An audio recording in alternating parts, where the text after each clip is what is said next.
రాష్ట్ర సర్కారు వైఫల్యాలను ఎండగట్టండి, నాయకులందరినీ కలుపుకొని వెళ్ళండి, కేంద్ర పథకాలను ప్రజల్లోకి తీసుకెళ్ళండి, రామచంద్రరావుకు బీజేపీ నడ్డా దిశానిర్దేశం అంటూ ఒక వార్త ఇవ్వవచ్చు.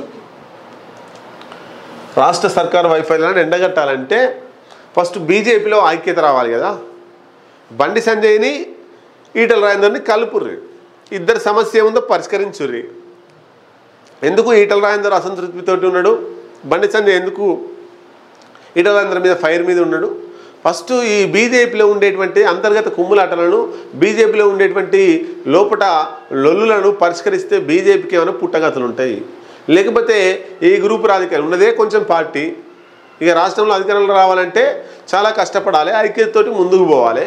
అట్లాంటి ఐక్యత లేకుండా ఇక్కడ ఒక వివక్షత వస్తుంది. ఏంటంటే పాత పార్టీ నాయకులు సీనియర్లు వర్సెస్ జూనియర్లు అనేది వస్తుంది.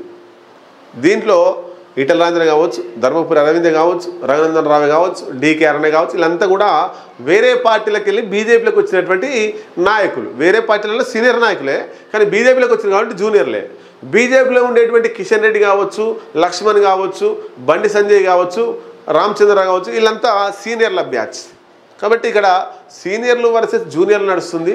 అంటే ఇలా ఈటల రాజేందర్కి ఒక్కరికి జరిగిన అవమానం రేపు ధర్మపురి అరవింద్కు జరగవచ్చు, లేకపోతే రఘునందన్ రావుకు జరగవచ్చు, డీకే అరుణకు జరగవచ్చు, లేకపోతే కొండ విశ్వేశ్వరరెడ్డికి జరగవచ్చు.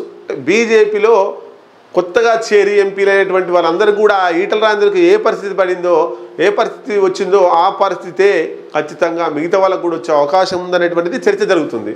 మరి ఏం నిర్ణయం తీసుకుంటారో చూడాల్సిందే. కొత్తగా బీజేపీలో చేరి ఎంపీలుగా గెలిచిన వాళ్ళు రేపు ఫ్యూచర్లో వాళ్ళ స్టెప్ ఏంది?